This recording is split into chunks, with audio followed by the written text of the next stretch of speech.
right, hello guys. Okay, so this is our third session. So I have the last three remaining submitted and finished proposals, no? And then hopefully, when we go face to face, Ugma, and the day after, you can raise more specific questions. So we will start with this one, okay? Kang Rogelet or Rogelet, how do you read your name, Dai? Hopefully, I read it the right way the first time. Marketability of lettuce in fast food chains and restaurants in Argao.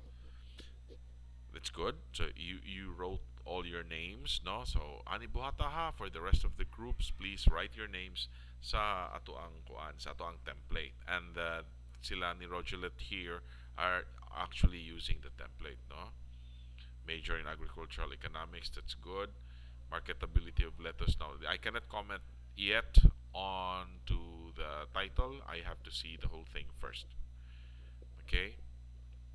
Good. So, please follow the template. So, kamutanan, sunda lang ninyo ang template. I-edit lang ninyo. Okay? Good. Kinesia, this is supposed to be in the previous page. So, kindly adjust na lang. Try to remove some of the spaces here. No? And here. Okay? Nirepod. So, na-move na. So, kani siyang this thesis proposal may be accessed. This is the last line, signature of advisor. It should be in the previous page. So, gi-update na po dire. Submitted by, okay. Okay, very good. Okay ni pod, siguro this time it is still acceptable nga wala pa ni, pero next time when you will be submitting your proposals, they should be complete as much as possible. So hopefully ang audio na is still okay. Dapat naka-filled up na ni siya sa inyong name sa inyong advisors or members sa inyong advisory committee. So UTAC is actually Undergraduate Thesis Advisory Committee, no? Department head. Ano naman eh? This is, oh, napay sumpay dire sa ubo. So, that should have been in the previous page. Ang biographical sketch, this is optional. So, since this is submitted by group, so you can take this out. So, it's not really a requirement. So, you can take this out. Pero in your final thesis, individual na, you have to submit your biographical sketch. Pero po, I think optional rin magud gihapon ni siya. So, pwede rin yung wala. Acknowledgement, okay, ang biographical sketch should be only in one page. No, kining your full name here should be in the previous page pod. Acknowledgement is also optional. Okay, dapat dili pod nato paawason dito sa following page. It's just one or two pages. Then ang table of contents will start on a fresh page. So like I said, as mentioned before, you don't need to touch the table of contents because it will automatically update depende sa inyong entry sa inyong paper. Okay? So if I'll just continue that one with that one. Introduction. Overview sa ato ang lettuce. That's okay. Okay, you have to be careful with this. 60 to 65 degrees Fahrenheit. Now, naamata sa Pilipinas. Okay, stick to metric system. So if your reference says it's Fahrenheit, please convert it to Celsius para dili ta maglibog. Okay? Another thing is kani klaro kayo. Year and that year. Okay? So it's a good suggestion nga you stick to references kuno that are within the last 5 years. So if you try to look into this, 2008 layo ra kayo. So as much as possible, although it's still okay, especially for kanang concepts, for example, this one. Now, annual leaf vegetable of the aster family, ing ana nga nature sa information, that actually doesn't change over time. So, acceptable ra gyapon good unta ang 2008. But there are other aspects or other information nga expectedly kumbaga over time it changes, no? Dunay mga updates. Kung tayo maghisgota og parts sa flower, it does not change. That's okay. But if we talk about technology, like for example, bag-o nga mga feed mill, that changes over time. So that's why it's good nga most as much as possible we refer to references that are within the last 5 years. Okay? So again, as mentioned, please be wary, no? Bantayin ninyo ni nga there are references nga dili na maayo gamiton kung tigulang na. Okay? For example, kini, this is a perfect example. Global production and consumption of lettuce was in height since then. According, lettuce is grown in all continents. Now, That's 1993. And karon it's already 2022. Probably this isn't true anymore. Now, if we talk about harvest or volume of production, that will change over time. Here, kaning kang mo, 2008, okay, Roger Let ha, yung mo mga classmates ani, you have to be very careful. Lettuce is still lettuce. It's still Lactuca sativa. It's still an annual leaf vegetable. It's still of the aster family. It doesn't change. It's okay. Growing conditions is still 60 to 65 degrees Fahrenheit. Okay? That's okay if you use even 1965, no? For that kind of information. But if you talk about global consumption, that is different now over time because population changes, preferences changes over time. So try to be very careful with that. Varieties change over time as well. Scientific name, it might be just the same, but the variety might be different nowadays. No? So you're talking about global market. Try to find, especially this, especially kamo mga econ pips, no, as much as possible stick to the most recent material that you can grab. 2022 man ta, maybe you can grab 2021, 2020, or 2019, especially if you talk about volumes of production. Dili kay mugamit tag 1993, that's very different now. Okay? Lettuce plays important role in economic industry, particularly fast food chains and restaurants.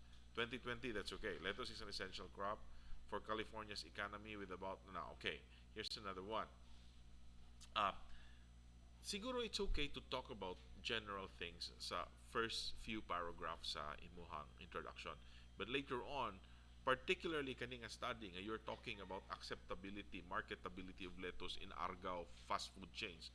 Argao ba yata niya? Or you're talking about California's economy here, no? So it will be more relevant if you talk about local data as much as possible. So depende po ni siya sa topic yun. Na ay mga types of information nga or topics in thesis nga dili kayo relevant kung asa dapit nimo ginakandak. If you talk about marketability of lettuce, that's very site specific. Your topic talks about fast food chains in Argao, no?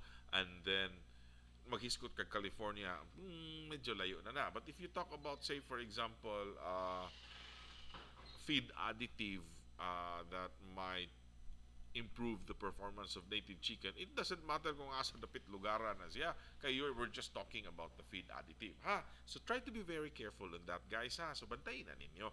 So that's very important. Dili kay saksak lang ta sa atuang proposal. Unya di ay, kadto nga information that you included there is actually not relevant anymore.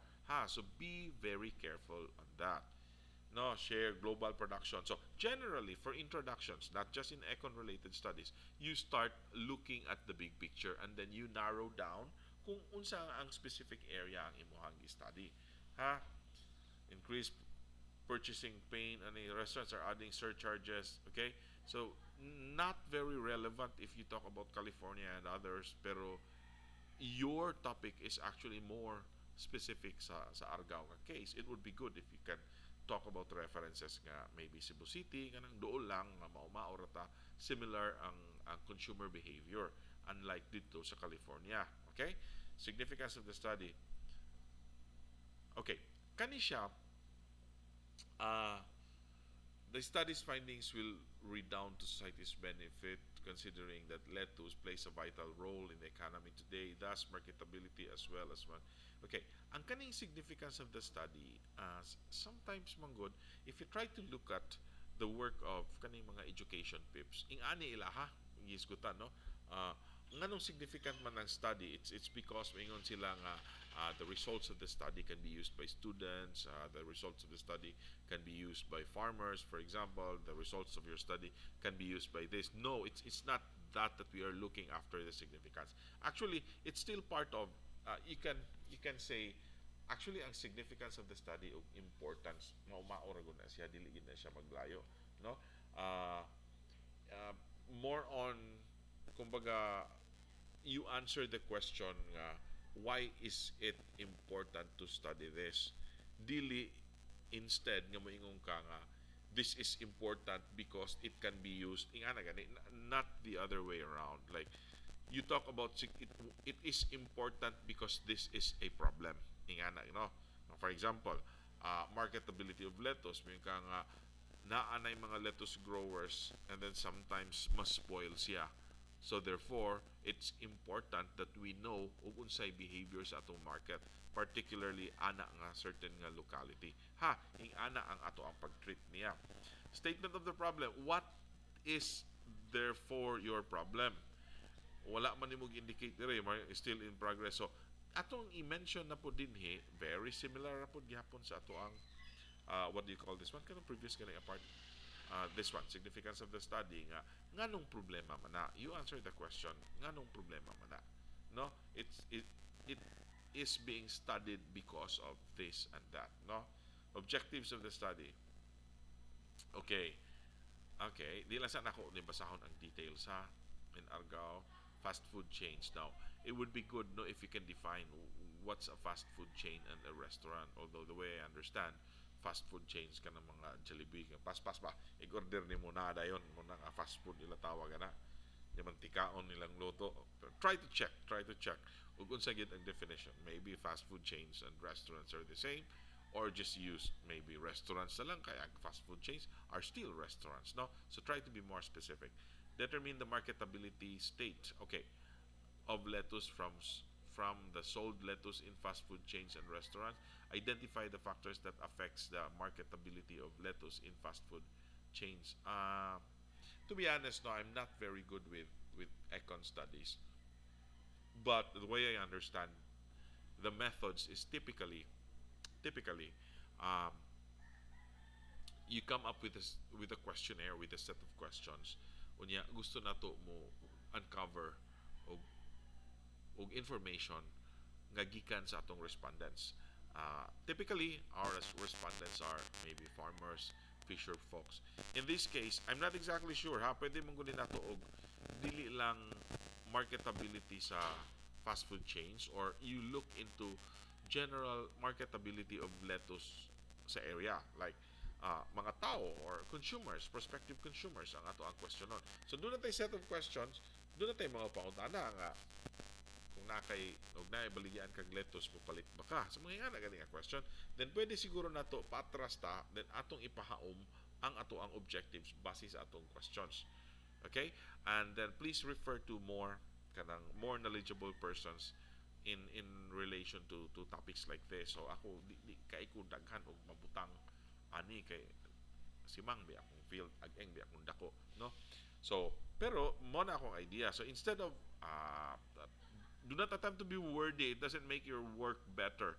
Okay? Marketability state of lettuce. Maybe you just talk about determined marketability of lettuce. Wala na state. May nga na gani. So, just be very careful with that. So, again, going back sa question now. Kana ganing, siguro you can look into acceptability or marketability. Dili man sila maglayo. I-check lang kay, like I said, I'm not very good with econ studies. Purchasing power sa imong peso, like for example, if you have this amount of money, you will be asking a respondent, no, would you buy a lettuce this much, why do you like lettuce, mga nga mga question. So tan-aw na to din ha. Okay, kini identify the factors, pwede po ka mangutana, no, this is a good statement na that affects the marketability of lettuce, pero I'm not sure why do you want to limit your study to fast food chains and restaurants, because we could always sell to individuals, di ba? No? So I think it would be good if you broaden this one to individuals, like just talk about marketability or acceptability of be specific, like acceptability of uh, hydroponically grown lettuce, for example. I have heard sa merkado, I tried dealing the lettuce pod. Mingon sila nga nangutana ang namaligya nga unsa man na sir, kadto nang mupuso or dili.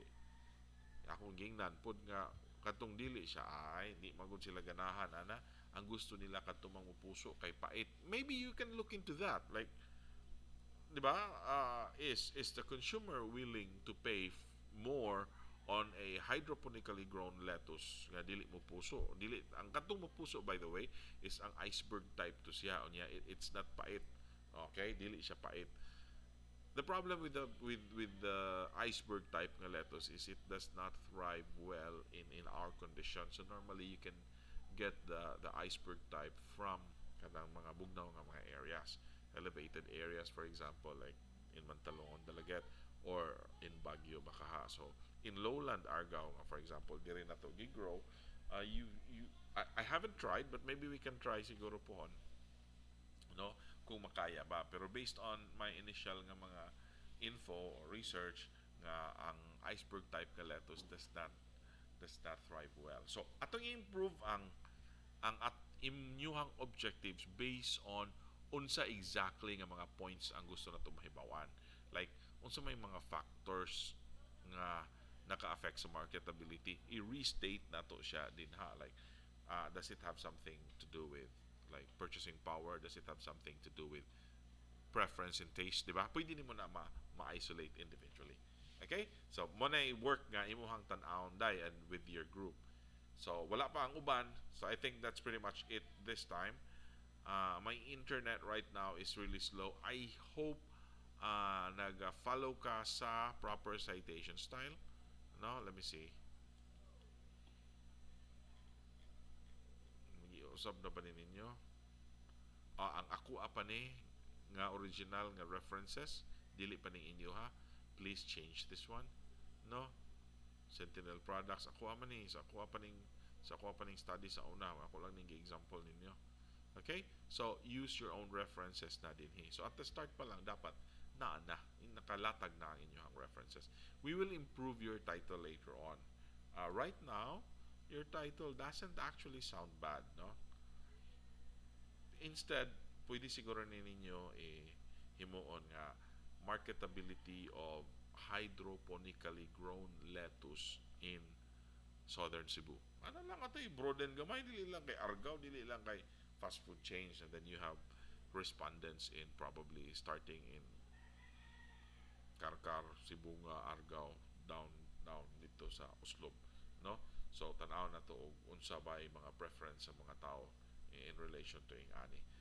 No, yeah, maybe you can look into aspects like even preference nila, for example katong you mentioned katong iceberg type o katong dili iceberg type. So if the consumers are familiar with unsa nga mga varieties ang naa sa market, no, so you might want to include that one sa inyong questionnaire. Or maybe acceptability, instead of saying marketability, you just talk about acceptability of hydroponically grown lettuce in southern Cebu. So something like that. Depende na lang yan sa scope. Ato lang niya istoryahan. In consultation, of course, with your prospective advisor. Okay? So we will stick to that one lang usa. Again ha, this is our third session. I have 3 last papers. So hopefully makover na to niya. And then tomorrow, I'm not sure which one I'm meeting. I think it's A or B. Nara nanduha tomorrow.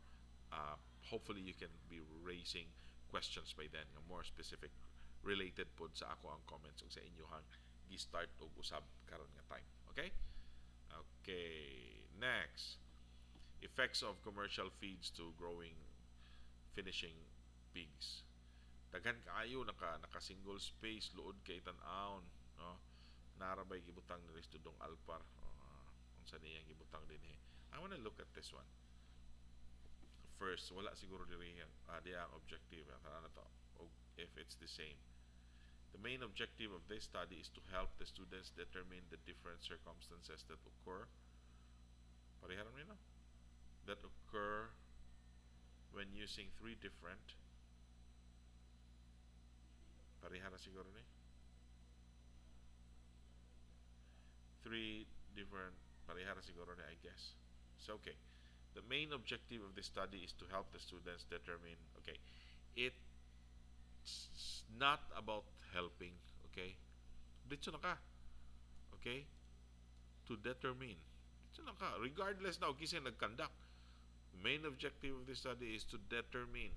Okay, pero may yung different circumstances that occur when using 3 different brands of swine feed in terms of nutrient content and how that affects swine growth. Para nako, this is vaguely stated, no? Libog unsa man gyud unsa man gyud ang ato ang tumutuyo, be specific in stating that. Ha, dili lang kamo dudong alfar ha. You kamong uban groups nga are seeing this, okay? You have to state it more specifically. Siguro mayon ka nga the general objective, we typically use the term general objective, no? The general objective of this study is to determine which among the commercially available feed na term ani feed formulations or feed brands in Southern Cebu or in Argao is better at ingana, no? Yeah, more specifically, what does it do? Okay, specifically aims to comparing the three different breeds of swine. Like, how do you intend to compare? So, dapat ang atoang specific objectives atong ibalighot sa usa ka variable. Okay? Okay, now, when ka compare the performance of this particular feed in relation to ingana ba, which of the following feed induces more growth inganaon pag state. So again, an objective must be smart kuno, specific, measurable, attainable. Ang R, kalimot ko unsa ng R, and T is time bound, no? So moingon ka nga uh, determine the effects of this particular breed, this particular feed to the growth or weight bakaha or weight gain. So nanak ko yung mga animal science nga mga paper nga gi-correctionan, like you talk about variables like standard variables that are accepted in the discipline, that's accepted in ANSI practicing people, like feed conversion ratio. Try to look into that. Average daily gain. So these are mga standard nga mga measures. So carcass quality, you look into that. So instead of saying kanaganing mga general nga mga terms, be specific, use those accepted measures. So you can look that up, makita na ninyo halos tanan ansay ingnon gani ka nga pila FCR niya. FCR ani niya mga 1.7. Oh, wapo di ay. So sabot na ng FCR, feed conversion ratio, meaning pila ka kilo nga feeds iyang kaunon to attain 1 kilogram of body weight. So for example, kami sa una, during my elementary days, we have our own poultry, broiler. So kanang gingon nila 45 days. Actually karon 25 na nakadlaw. Pero sa una, 1980s, 1990s, elementary pa ko, high school pa ko by then, we have our own manukan sa ubos sa among balay. It was actually 45 days, no? 45 gina siya kadlaw. Pila may FCR sa una, matud pa ni Papa, may isukod man na niya para kuno mo abot og usa ka kilo ang usa ka manok. Okay? Kinahanglan siya mukaon og feeds nga 2.5 kilos. Meaning, feed conversion ratio man na, that's 2.5 is to 1. 2.5 kilograms of feeds is to 1 kilogram of body weight ang iyahang na-convert. So, may yung gani kakaroon nga mas efficient na ang mga feeds because ang mga manok na to, for example, pakanon lang nimo og 1.7 kilos of feeds, mo produce na siya og 1 kilogram nga body weight. So, ingana, standard na siya. Sa baboy, it's a different figure, no? So, be careful in stating your objective. Klaruhan ninyo. Maybe you start with your objective number 1 has something to do with maybe weight gain or average daily gain or weekly weight gain. Pwede nimo na diha. Then sunod is ang feed conversion ratio, no? Then sunod kay kanigod nutrient content ipa-analyze ninyo ni. So I'm not sure kani naglibog lagi ko ani kani inyo hangi swine legs. Pwede nutrient content is kini lahi. Yeah. Pwede nimo affect the weight, length, or diameter. Yeah, you can measure the dimensions sa tiil sa baboy. So pwede if you look into that. Pero right now, just like the concern that I gave when you presented this one to me, katong nag face to face pata, like, I mean, one of the questions I asked was, are you really sure it has something to do with the feed nga nung dili kabarug ang inyong baboy, no?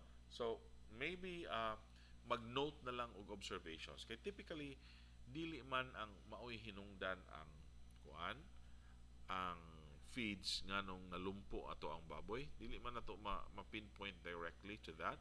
Maybe your last objective will be to document, di ba?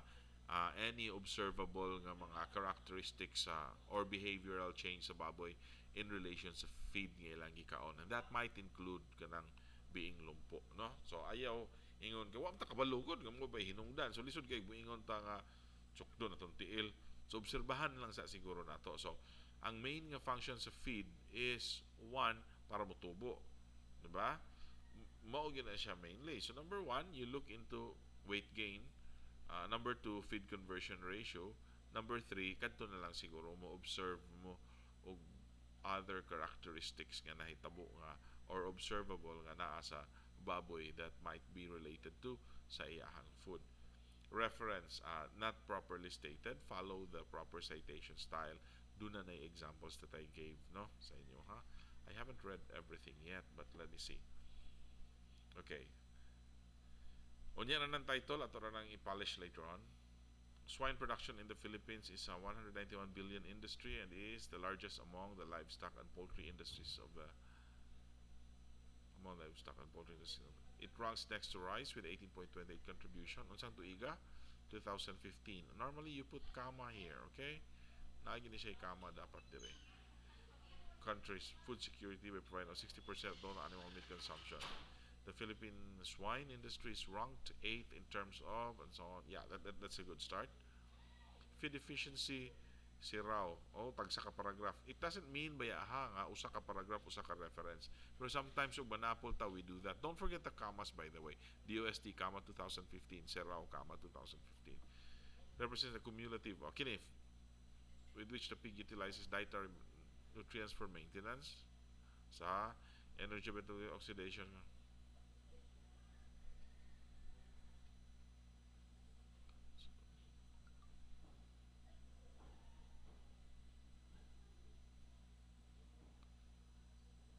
Okay, this is also good.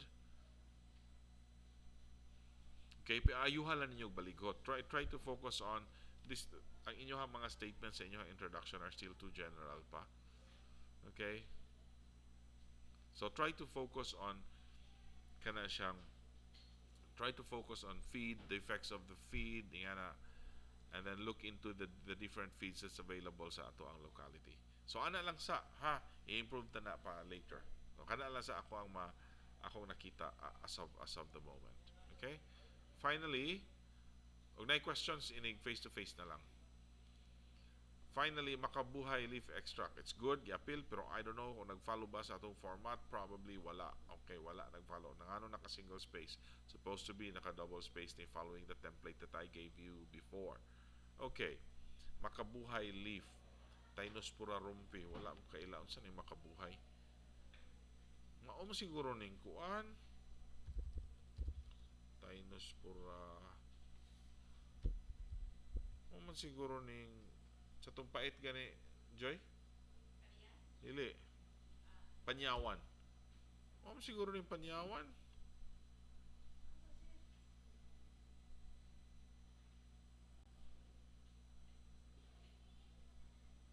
I'm not sure pero I think this is panyawan. No, mo ni no. Lagi panyawan lagi. Tainospora rumpi. Okay, it's panyawan. Okay, let me see again. Makabuhay din siya as insect repellent against shoot borer, Leucinodis orbunalis in eggplant. That kind of scientific name mo. Actual magdugo akong ilong. Ada panyawan. It's used medicinally. Okay, anyway, kabalo naman ta nga kining panyawan pait na ni siya pesticidal characteristics. The spread of shoot borer in order to avoid the use of synthetic. Okay, in order to avoid the use, avoid the use of synthetic insecticide. Okay, these are statements nga beyond the scope of your study, ha? So, try to focus on your study lang sa, while when you conduct your study, does it mean you're avoiding this? No, it's not. Your study is there just to look into one particular aspect of the problem. Focus your objectives on that particular aspect of the problem. Okay? Identify the shoot borer in what season will attack the plant. Kini siya, um, this is beyond the scope of your study. Okay? Wala pa ka nag-apply ana og panyawan. You're just identifying og kano sa season. Make different treatment and dilution of the makabuhay stem extract. So that's part of your methods. That's not an objective. The effectiveness of makabuhay as an insecticide in shoot borer. I don't really know, but effectiveness, please find. I showed you before a katuganing table of verbs, no, measurable verbs. Use those, no. Effectiveness lisod pa na siya atong tan-aw na ni karon. Identify the reactant of the taste in eggplant and use the makabuhay. Now, are you really going to do that? This is actually the reason why I am asking you nga next time ang inyong isubmit nako will be a complete proposal na, because I can now compare your statement of objectives to your methods nga inyong gilatag kung mag-jive ba sila, consistent pa sila, no? So siguro, I don't know, the way I understand this, na kay references, that's good. But please follow the proper citation style. Okay? I would like to see references nga gihisgutan ninyo gigamit actual ang kuan, ang kaning panyawan. Let me see, bitter compounds, you're talking about the content. General pa na, eggplant. There must be some researches already on this one.